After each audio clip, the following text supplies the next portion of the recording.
আসসালামু আলাইকুম বন্ধুরা, কেমন আছেন সবাই? আমি রানী নতুন একটা ব্লগ নিয়ে চলে আসলাম আপনাদের মাঝে। জয়পুরহাট থেকে সোজা চলে গেলাম মামার বাসায় গেলাম। মামি মারা গেছে সেই চল্লিশা খাওয়ার জন্য। এটা মামাতো বোনের বাড়ি, সেখানে খাওয়ার জন্য আমরা গেলাম। দাওয়াত ছিল, এই জন্য বাসায় না যেয়ে সোজা মামার বাসায় চলে গেলাম। মামি মারা গেছে, মামিটা খুব ভালো ছিল। আমার মেজো মামি, এগুলা খালা সবাই মিলে কাজ করতেছিল।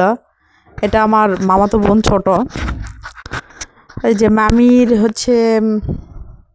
মিলাদ শেষ করে সবাই গুরজিয়াতের জন্য গোরস্থানে যাচ্ছিল। গুরজিয়াত করার জন্য মনটা খুব খারাপ লাগতেছিল যে মামি এত বছর যার সঙ্গে এত কিছু, সব স্মৃতিগুলো মনে পড়ছিল। তো রান্নাবাড়ি ফাইনালি শেষ হয়ে গেছে আমি যখন গেছি, কারণ জয়পুরহাট থেকে তো আসতে হবে। রান্না শেষ, পোলাও, গরুর মাংসর পোলাও আর ঘাটি গ্রামের খাবার এরকমই হয়।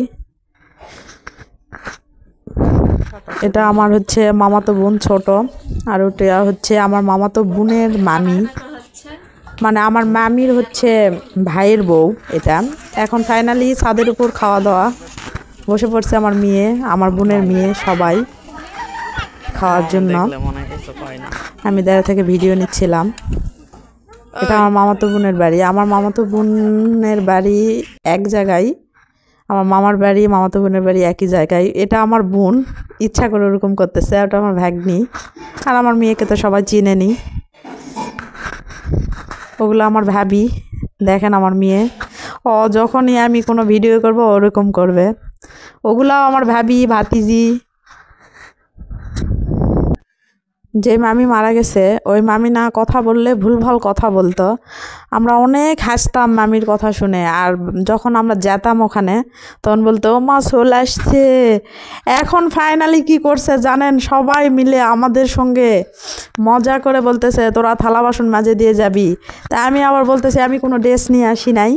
তখন আমার মামা তো বোন করছে ড্রেসের অভাব, পরে আমাদের দুই বোনক জামা কাপড় দিয়ে নতুন ড্রেস খুলে নিয়ে তারপরে এগুলো পরাই নিয়ে কাজে লাগাই দিছে।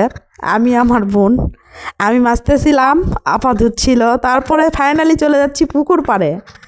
আমাদের পুকুর আছে একটা নানিদের, ওটা শানবান্ধা পুকুর। সেখানে যাচ্ছিলাম ওগুলা ডেক ধোয়ার জন্য, আমাদের হাতেই ধুয়ে নিবে সেই জন্য। দুই বোনে চলে গেলাম ডেক ধোয়ার জন্য। কি করব বলেন? আর আমার মামাতো বোনের ছোট্ট বাচ্চা একটা আছে, অত ধুতে পারবে না। তা আমাদের হাতেই ধুয়ে নিবে দুলাভাই। বসেছিল, আর আমরা দুই বোনে মিলে এগুলো ধুচ্ছিলাম।